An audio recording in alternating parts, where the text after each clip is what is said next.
A team of loggers from the Georgia Craft Corp. were cutting off the top of a chestnut oak tree to load it into a transport truck in 1980, when they came across an unusual sight. Stuckie, the hunting dog, was found inside a tree trunk, 20 years after it got trapped inside, while chasing a raccoon.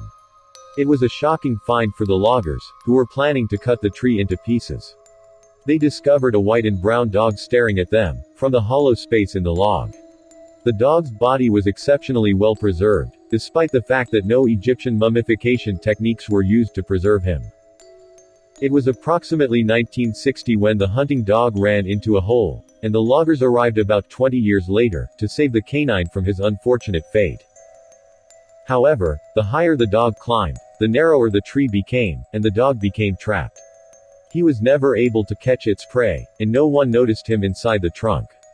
He was unable to escape on his own, and remained in the unintentional trap, and the dog died as a result of being unable to turn around.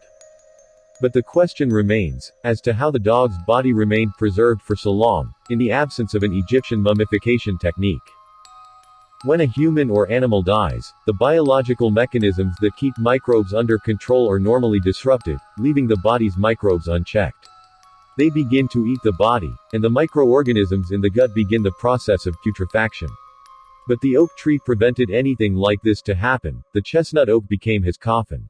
It contains tannin, which is used to tan animal pelts and keeps them from decaying. Tannin is a material that dries out the surrounding and retains moisture, or a natural desiccant. It provided relatively dry conditions as oak's tannic acid helped to harden the animal's skin.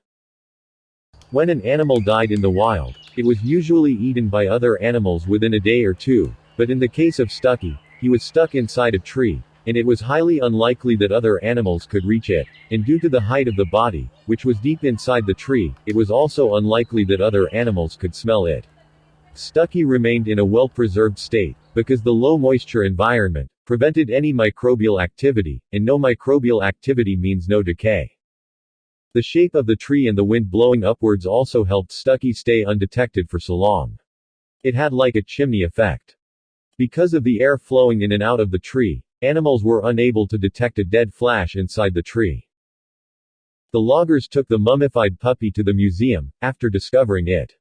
Stuckie, the mummified dog whose name was chosen in a naming contest in 2002, is on display at Waycross, Georgia's Southern Forest World Museum and Environmental Center.